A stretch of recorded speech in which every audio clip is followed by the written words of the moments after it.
జీవితం జీవితము మన జీవితాలు ముందు ఒక ఇంట్రడక్షన్ ఇస్తానమ్మా. దశమహా విద్యలు అన్నప్పుడు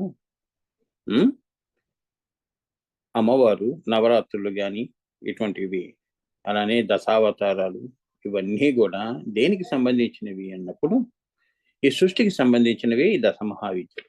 ఎందుకంటే అమ్మవారి యొక్క ఇచ్చా జ్ఞాన క్రియాశక్తులు ఈ మూడు పెట్టుకునే కదా. ఆమెకి ఈ మూడు లేనప్పుడు ఏం చేసేది? పరాశూన్యంలో ఉల్లలితగా ఉండిపోయేది. సృష్టి లేదు, దేవుడు లేడు, జీవుడు లేడు. మరి సృష్టి చేయాలి అనుకున్నప్పుడు ఆ తల్లికి మూడు ఈ ఇచ్చా జ్ఞాన క్రియాశక్తులు అనేవి కావాల్సి వచ్చింది. మరి ఆవిడ పైనుంచి కింద వరకు భూతాకాశం వరకు ఆమె సృష్టి చేయాలి కాబట్టి ఒక్కొక్క ఒక్కొక్క ఆకాశంలో ఒక్కొక్క స్థితుల్లో ఆ తల్లి ఎన్ని రూపాలు దాల్చిందో రూపాంతరం అయిందంతే. ఇప్పుడు నువ్వు ఉన్నావు నాన్న, నువ్వు పుట్టినప్పుడు ఎలా ఉన్నావు? బాల్యావస్థలో, అవునా? అప్పుడు చిన్న పాపగో బాబువో. పెరుగుతున్న కొద్దీ ఏమంటారు? అలానే నీలోనూ దశమహావిద్యలు ఉన్నాయి. ఈ సృష్టిలో ఈ దశమహావిద్యలు అనేవి వ్యక్తిగతంగానూ ఉన్నాయి, సమిష్టిగాను ఉన్నాయి, దైవపరంగాను కూడా ఉన్నాయి అని చెప్తున్నారు. ఈ 10 ఉంటేనే నువ్వు సృష్టించబడ్డావు. లేకపోతే ఎలా సృష్టించబడతావు? అవునా?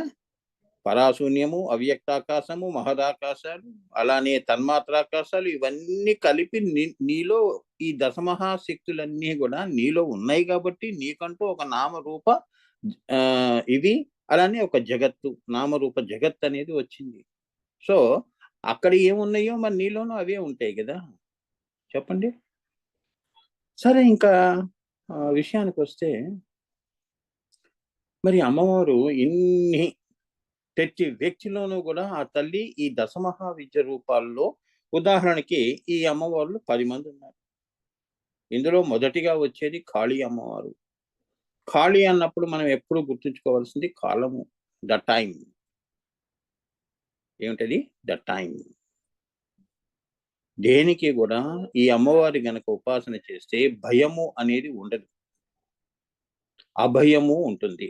సరైన మార్గంలో సరైన గురు పరంపర నుంచి నువ్వు గనక ఈ యొక్క ఉపదేశం గాని, మంత్రోపదేశం గాని, ఆ పూజా విధానాలు 2గా ఉంటాయమ్మా. ఇప్పుడు మీరు చూసే సృష్టిలో చూసేవి ఒక రకమైన పూజ, తంత్ర విధానంలో చేసే పూజలు అవి ఎలా ఉంటాయి.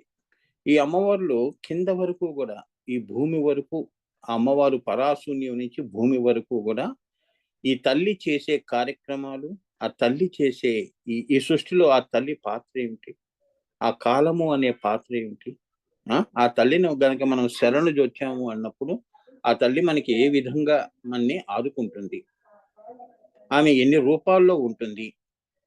మీరు అనుకునే రూపమే కాదు. మీరేమనుకుంటారు? కాళీ అంటే అమ్మో అంతము చేస్తుంది, అవునా అని అంతవరకే మీకు జ్ఞానం ఉంది. కానీ కాళీ అమ్మవారు ఒక రకంగా శ్రీమాతతో సమానం. నీ మంచి టైం వచ్చిందనుకో, శ్రీమాత మరి అమ్మవారు, కాళీ అమ్మవారు ఇంత ఉగ్ర రూపంలో ఉన్న తల్లి నాకు ఇంత మంచి కాలాన్ని, ఇంత మంచి నన్ను ఇంత, ఆ ప్రేమను కూడా నువ్వు తట్టుకోలేవు. దాని గురించి విశ్లేషణగా ఈ అమ్మవారిని వేరుగా చూడకుండా, ఈ యొక్క లలితా పరాభట్టారిక అమ్మవారి యొక్క ఆ తల్లి కిందకి వస్తున్నప్పుడు, సృష్టిలో కార్యక్రమం జరుగుతున్నప్పుడు, కాళీ రూపం దాల్చినప్పుడు అది కాళీ విద్య అవుతుంది. కాలము పుట్టిన కాల దేశ చైతన్యాలు పుట్టాయి కదమ్మా. ఈ సైన్స్ కూడా ఏం చెప్తుంది? సృష్టికి ఆది ఏమిటి? మొదటిది ఏమిటి?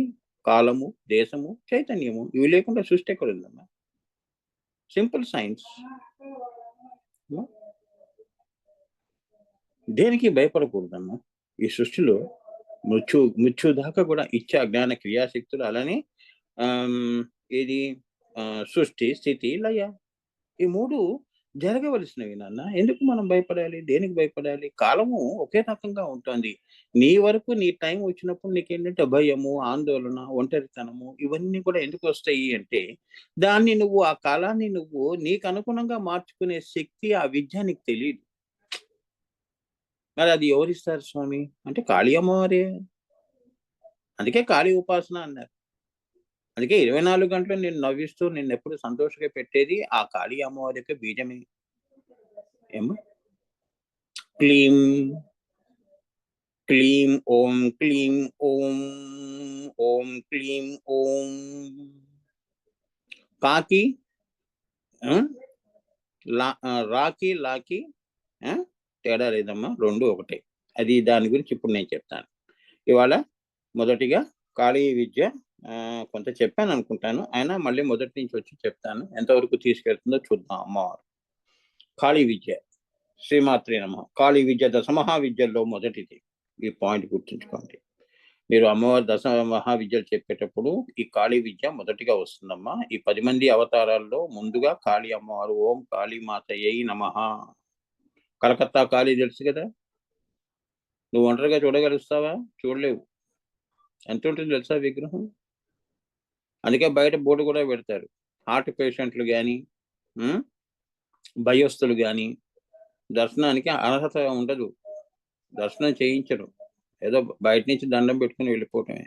లోపలికి వెళ్ళి చూస్తాను స్వామి అంటే ధైర్యవంతులకి అటువంటి ఆ రూపాన్ని చూసే ఇది ఉంటుంది. ఇవన్నీ వీళ్ళు ఏంటంటేనన్నా ఆ యొక్క పరిమితమైన జ్ఞానంతో ఉన్నారు కాబట్టి. నేను ఇప్పుడే చెప్పాను కదా, 2 రకాలుగా ఉంటుందమ్మా అమ్మవారు. ఒకటి కాళీ రూపంలో ఉంటుంది, ఒకటేమో ప్రసన్నంగా లలితా రూపంలో ఉంటుంది. అదే మహంకాళి అంటారు. కిందకు వచ్చినప్పుడు ఆమె ఉట్టి ఖాళీ అవుతుంది. మళ్ళీ ఈ ఖాళీ ఎన్నో అవతారాల్లో శ్మశాన ఖాళీ కూడా ఉంటుంది. అర్థమైందా? ఈ శ్మశాన ఖాళీనే తాంత్రికులు ఈ తాంత్రికులు వశపరుచుకుంటారు. ఈ శ్మశాన ఖాళీ దగ్గర కొన్ని లక్షల లక్షల భూత పిశాచ ఇటువంటివి గణాలన్నీ కూడా ఆమె చేతికుంది ఉంటాయి. అటువంటి ఖాళీని ఉపాసన చేస్తారు వీళ్ళు. ఏమ్మా, ఇవన్నీ మీకు తెలియని విషయాలు. సో అసలైన ఖాళీ గురించి నేను ఇవాళ చర్చించబోతున్నాను. అదే మహంకాళి.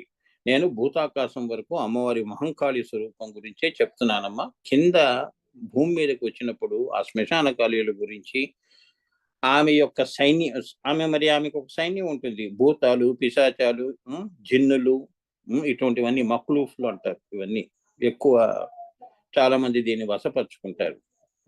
ఒక 10 సంవత్సరాలు 2 సంవత్సరాలు గనక ఉపాసన చేస్తే ఆ ఖాళీ, శ్మశాన ఖాళీ అనేది వారికి అందుబాటులోకి వస్తుంది, వశమవుతుంది. ఆ ప్రకారంగా వాడు స్వలాభాల కోసం ఉపయోగించుకుంటాడు. మనకి అటువంటి అవసరాలు లేవు. మనకి ఆ ఖాళీ గురించి మనకు అనవసరం. ఏమ్మా, ఎందుకంటే ఆమెను ఇబ్బంది పెట్టడం మనకి ఇష్టం లేదు. మనని ఆ తల్లి ఇబ్బంది మన మీద ఎవరైనా అట్లా చేసినా కూడా ఈ యొక్క ఇప్పుడు నేను చెప్పే కాళీ విద్య ఒకటి చాలు. అమ్మవారి భక్తుల దగ్గరికి ఏ దుష్ట శక్తులు కానీ ఏవి కూడా పని చెయ్యవు. అవి నిర్వీర్యం అయిపోతాయి. నీ చుట్టూ లలిత అమ్మవారి యొక్క కవచం ఉంటుంది.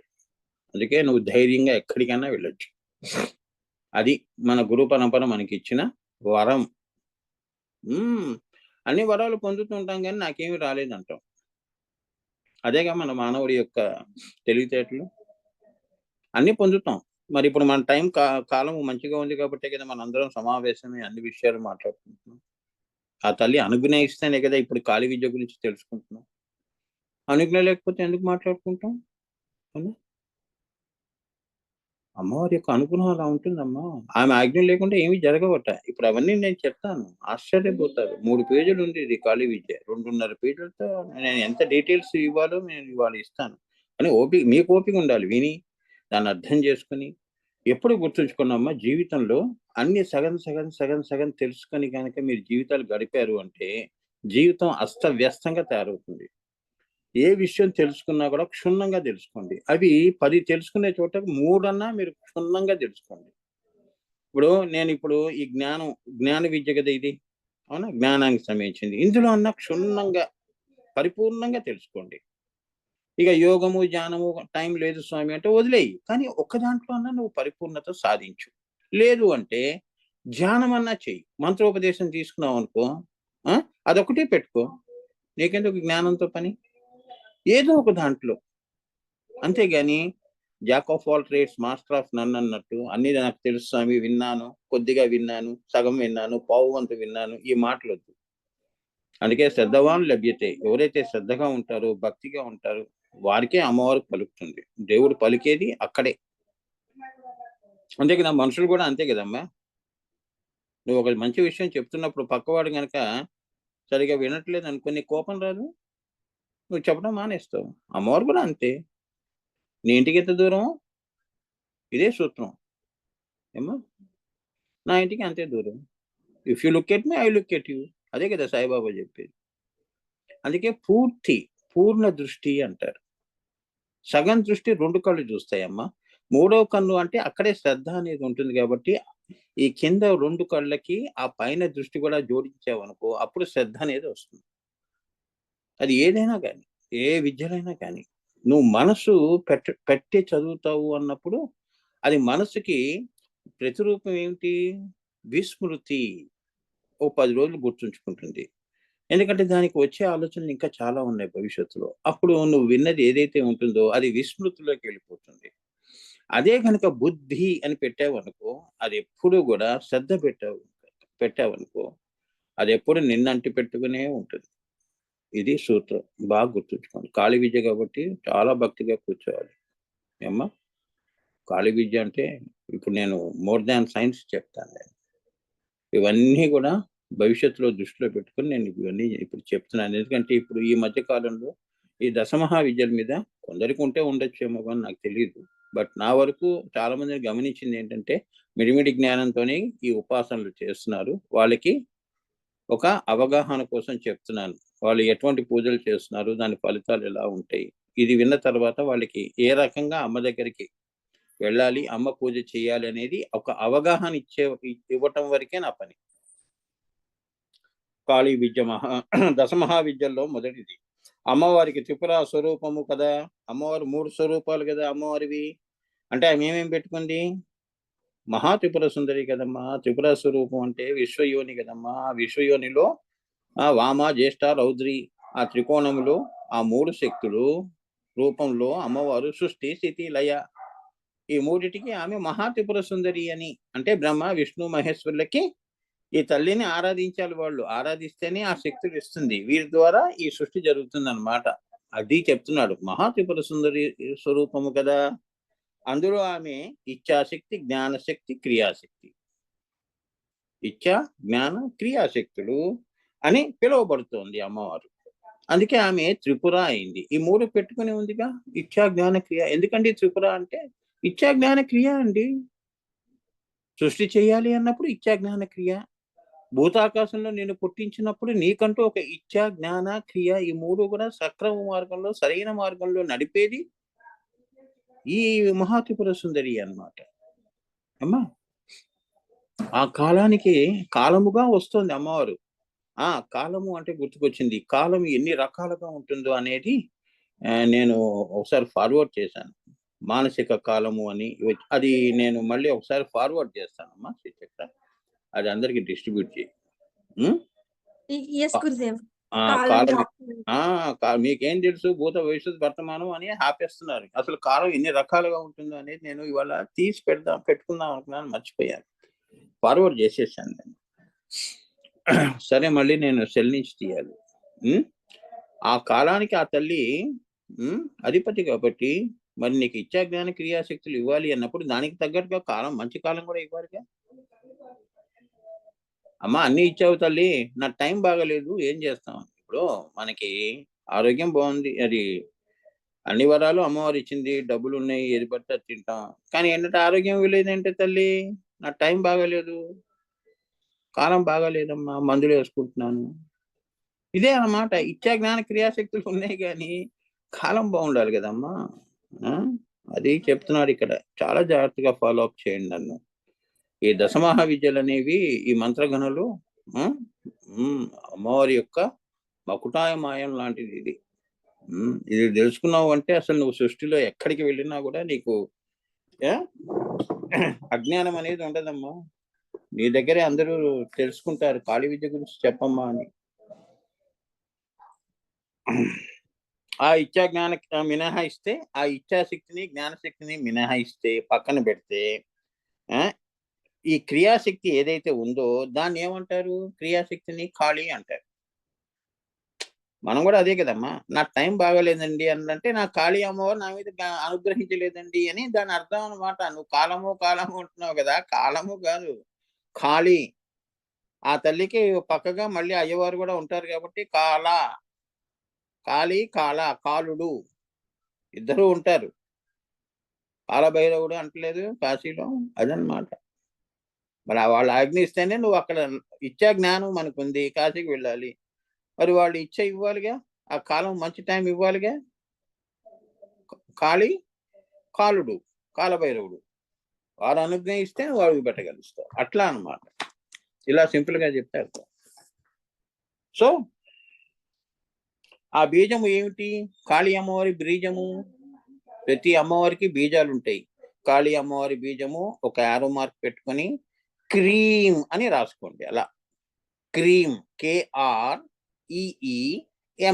క్రీమ్ ఏమా అన్న బీజమే కాళీ బీజము.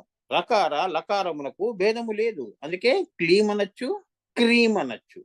రకారానికి లకారానికి వ్యాకరణ ప్రకారంగా, మంత్రశాస్త్ర ప్రకారంగా రెండు ఒకటే అని ఏమా. సో రకారము లకారములకు భేదము లేదు కాబట్టి శ్రీ విద్యలో దాన్ని ఏమంటాం మనము? క్లీమ్. మామూలుగా అయితే బీజము క్రీమ్, మన శ్రీ విద్యలో ఏమంటాం? క్లీమ్. కా ప్లస్ లా ప్లస్ ఈమ్, క్లీమ్ అని కూడా అంటారు. ఈ కాళీ అంటే ఏమిటని సందేహం రావచ్చు మీకు. ఏమిటి సందేహం? కళయే ఖాళీ. కళ అంటే స్పందము, కళయే ఖాళీ అన్నమాట. కళ ఎక్కడ వస్తుంది? కళ అనేది అంటే ఏమిటి? ఇప్పుడు సృష్టికి పూర్వము అమ్మవారు ఎవరూ లేరు కదమ్మా, శూన్యం తప్ప ఏముందమ్మా. అందులో ఆ తల్లికి సృష్టి చెయ్యాలి అనే భావము రావటమే కళ. అంటే సృష్టి చేయాలి అనే సంకల్పం ఏదైతే ఉందో, ఆ చైతన్యం ఏదైతే బయటికి వచ్చిందో అదే కళ, మొదటి కళ అంటున్నాడు. కళ అంటే అక్కడి నుంచి చూడాలి నువ్వు, భూతాకాశం దగ్గర అమ్మవారి దగ్గర ఇక్కడ అక్కడ వెతుక్కునే కళ కాదు ఇది. మొదటిగా సృష్టికి పూర్వము ఇది దైవ కళ అంటారు దీన్ని. ఆ దైవ కళ గనక కాళీ అమ్మవారు నిన్ను అనుగ్రహిస్తే, ఆ దైవ కళ కాస్త నీలో గనక వస్తే అది జీవ కళ అవుతుంది. అర్థమైందా? సో నీ కళ వేరు, అమ్మవారి కళ. నీ కళ ఎక్కడి నుంచి? దీని యొక్క పుట్టు పూర్వోత్తరాలు చెప్తున్నారు. జీవ కళ. ఏంటమ్మా ఇవాళ నీరసంగా ఉన్నావు, డల్లుగా ఉన్నావు అంటారే, జీవ కళ లేదేంటని. ఆ కళ దాని పుట్టు పూర్వోత్తరాలు ఎక్కడి నుంచి వస్తుంది? పరాశూన్యం నుంచి వస్తుంది అని చెప్తున్నారు. అది 5 ఆకాశాలు దాటి నీలోకి ప్రవేశించినప్పుడు అది జీవ కళ అయింది. ఏమ్మా అన్ని లోకాలు మరి అందాలు సంతరించుకున్నాయంటే ఎంత కళకళలాడుతుందండి ఆ లోకము అని అంటావే, కళ అని అంటావే. దానికి పుట్టుపూరుతో చెప్తున్నాడు. కాళీ అంటే అమ్మవారు ఎక్కడి నుంచి మొదలైందో చెప్తున్నాడు. నువ్వు ఎక్కడో ఏదో గుళ్ళో పెట్టుకొని ఇక్కడి నుంచి అమ్మవారు, ఈ అమ్మవారు చాలా పవర్ఫుల్ అండి, ఈ అమ్మవారికి ఇంకా అసలైన రూపం పైన ఉంది అని చెప్తున్నాడు. ఈ అమ్మవారి యొక్క పుట్టుపూర్వత జెనిసిస్ అంటారు. ఆరిజిన్స్ లేకుండా నువ్వేం మాట్లాడతావమ్మా? ఇవాళ ఎందుకమ్మా అంత ఆనందంగా ఉన్నావు అంటే దానికి ఒక కారణం ఉంటుంది. ఆ కారణమే ఈ స్పందము. ఇది కళ, దైవ కళ. ఓహో ఇదా, అవునా? ఈ రకంగా నువ్వు ఆనందంగా ఉన్నావా? దాని పూర్వం చూస్తే ఇదన్నమాట. అందుకే నీ మొహంలో ఇంత కళ ఉందమ్మా, సృష్టిలో ఇంత కళ కనిపిస్తుంది అని. అంతేగాని నీ కళ అని కాదు, అక్కడ సృష్టి కళ. ఆ కళ అక్కడి నుంచి వచ్చింది అని చెప్తున్నారు. కాళీ అమ్మవారిని నువ్వు అక్కడ పెట్టుకొని ఇంకా నువ్వు ఇప్పుడు అర్థం చేసుకో, రాబోయి కాళీ విద్య అంటున్నారు వీళ్ళు చెప్పేవాళ్ళు. ఆనంద్ గనులు వారు ఏమంటున్నారు? ముందు అది పరాని తెలుసుకోరా, తర్వాత అపరాలు తెలుస్తాయి. నేనేమి సరి చేయను, నువ్వే సరి చేసుకుంటావు నీ అంతటి నువ్వే. అది సద్గురువులు మీకు ఎలా అర్థం చేయించాలో వాళ్ళకి అది తెలుసు. ముందు వాళ్ళు ఆదిని పట్టుకుంటారు, అది పట్టుకొని కొంతవరకు మీతో వచ్చి వదిలేస్తారు. ఇక తర్వాత నీ యొక్క విచక్షణ మొదలవుతుంది. అవును కదా, ఎక్కడ నువ్వు ఏ గుళ్ళోకి వెళ్ళి కాళీ అమ్మవారి విగ్రహం చూసినప్పుడు టక్కన నీకు పైన గురువులు చెప్పింది గుర్తుకొస్తుంది. ఇంకా నీకు సందేహాలు ఎందుకు? సో ఈ కాళీ అంటే ఏమిటన్నది సందేహం రావచ్చు. కళయే కాళీ. కళ అంటే స్పందము. ఈ సృష్టికి మొదటిగా వచ్చిన స్పందము అంటే శూన్యము. మొట్టమొదటిగా క్రియావంతము కావటమే కళ యొక్క లక్షణము. అమ్మవారు పరాశూన్యంలో ఫస్ట్ బిగ్ బ్యాంగ్ థియరీ అన్న మీ సైన్స్ చెప్తున్నాడు. సృష్టికి పూర్వం ఏముంది అంటే వాయిడ్ ఉంది అన్నారు. దాని తర్వాత ఏమొచ్చింది అంటే స్పందం వచ్చింది గురుగారు. బిగ్ బ్యాంగ్ థియరీ అయింది. ఒక విస్ఫోటం జరిగింది అన్నారు. విస్ఫోటం వలన ఇంత విశ్వం బయటికి వచ్చింది అని. అలానే ఆ స్పందం ఏమిటి? ఆ స్పందము ఏమైంది? మొట్టమొదటిగా క్రియావంతం అయింది. క్రియావంతం కావటమే కళ యొక్క లక్షణము. కళ ఏంటి? క్రియావంతం అవుతుంది అని. ఇప్పుడు చంద్రకళలు లేవు, సూర్యకళలు లేవు. చంద్రుడు ఎప్పుడు బాగుంటాడు అంటే పౌర్ణమికి బాగుంటాడండి, అన్ని కళలతో ఉంటాడని నువ్వు అంటావు కదా. అలానే ఈ సృష్టి కూడా కళ యొక్క లక్షణము క్రియావంతము కావటం. అది క్రియావంతం అయింది కాబట్టి కళ సంతరించుకుంది. అవునా? చంద్రుడికి పౌర్ణమి వచ్చింది కాబట్టి 16 కళలు చూస్తున్నావు, పౌర్ణమి చూస్తున్నావు. అది కళలన్నీ ఒక చోట కుప్పలా చేరటం. ఒక కుప్ప పోసినట్టు, మల్లెపూల కుప్ప పెట్టినట్టు. అది అర్థమైందా? అన్ని పూలు తెంపుకొని ఒక కుప్పలా మాలగా అల్లేవనుకో, అంత కళగా ఉందండి మల్లెపూల దండ అని. అలా అది ఏ ప్రథమ స్పందము, ద ఫస్ట్